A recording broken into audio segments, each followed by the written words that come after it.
Scammed by my parents. Can't believe I trusted them. I never imagined I'd be here, but here I am typing out my story because I still can't believe my own parents would scam me. My name's Ruairí, and for the past year, I've been caught in a nightmare I never saw coming. It all started last summer when I was about to move into my first apartment. I'd saved up for years working odd jobs, and finally, I had enough to put down a deposit. My parents, Niamh and Cormac, offered to help me find a place, and even suggested they handle the money. I mean, why wouldn't I trust them? They're my parents. So, we found this cozy little flat in Dublin. The landlord seemed legit. Everything looked perfect. My parents insisted I hand over the money to them, saying they'd deal with the paperwork and all that boring adult stuff. They assured me it was all sorted, and I was over the moon, imagining my new independent life. About a month before moving in, I got a call from the landlord. He seemed confused, said he hadn't received any deposit, and asked if I still wanted the place. I was floored. I told him I'd given the money to my parents, and he went silent for a moment before suggesting I double-check with them. When I confronted Niamh and Cormac, they brushed it off, saying it was a misunderstanding and they'd take care of it. But something in their eyes made me uneasy. I started to worry, but I pushed those thoughts aside. Surely my own parents wouldn't screw me over, right? Weeks went by, and every time I asked about the apartment, they had some excuse. The landlord needed more documents. There was a delay with the bank, blah, blah, blah. I was getting frustrated. One evening, I decided to take matters into my own hands. I went to the landlord's office directly. The look on his face when I introduced myself told me something was seriously wrong.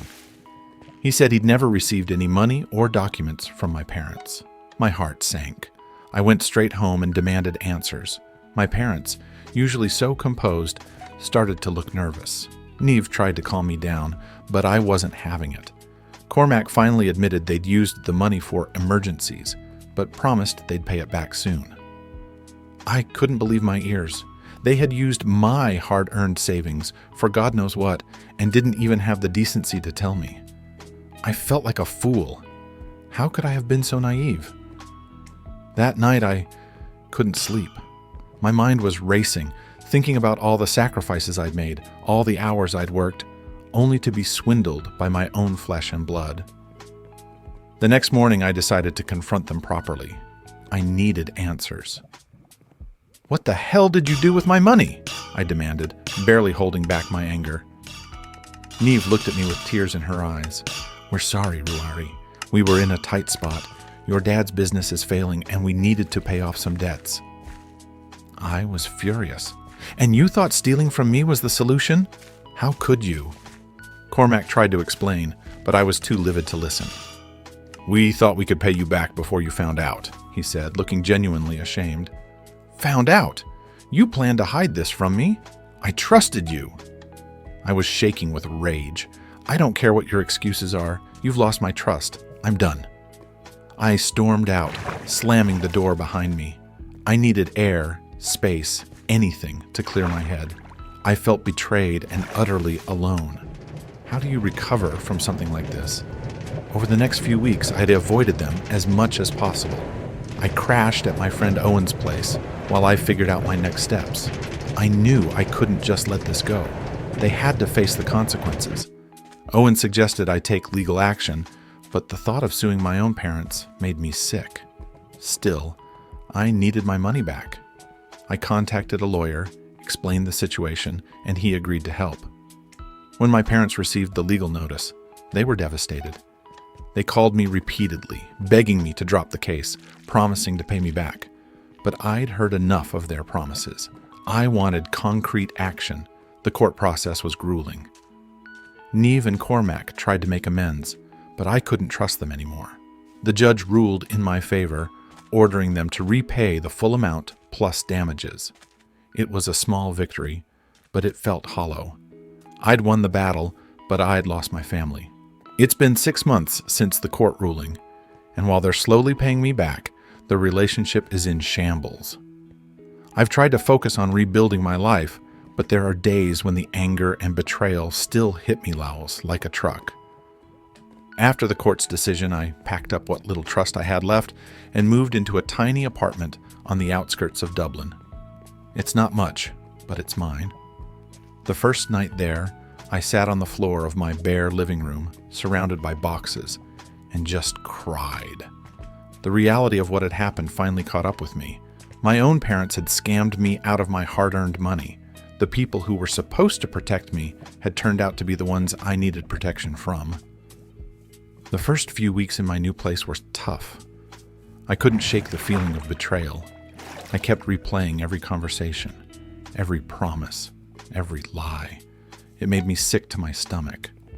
I buried myself in work, picking up extra shifts wherever I could. The busier I was, the less time I had to dwell on the shit show my life had become. One evening, I was at Owen's place, nursing a pint and venting my frustrations. "I can't believe those fuckers did this to me," I spat, my voice shaking with anger. "They were supposed to have my back, not stab me in it." Owen, always the voice of reason, sighed. "Ruairí, you can't change what they did, but you can decide how you move forward. Don't let their fuck-up ruin your life." It was easier said than done. Every time I saw my parents, I felt a mix of rage and sadness. They tried to act like everything was normal, but it was far from it. Family dinners were a nightmare. Niamh would try to make small talk, but I couldn't even look at her without feeling a knot in my stomach. Cormac would sit there, staring at his plate, too ashamed to meet my eyes. One night, after yet another tense dinner, Niamh cornered me in the hallway. "Ruairí, we're so sorry. We were desperate. We didn't know what else to do." I looked at her, barely containing my fury. "You didn't know what else to do? How about not stealing from your own fucking son?" I snapped. "You had no right to use my money. I worked my ass off for that, and you just took it like it was nothing." She started crying, but I was too angry to care. "I don't want your apologies, Mom. I want my money back. And I want my fucking trust back. But I know that's never going to happen." I walked away, leaving her in tears, feeling a mixture of guilt and satisfaction. It was cathartic to finally let out all the anger, but it didn't make things better. It just highlighted how broken everything was. To cope, I threw myself into setting up my new life. I found a therapist who helped me process the betrayal. I started going to the gym more regularly, using physical activity as an outlet for my frustration.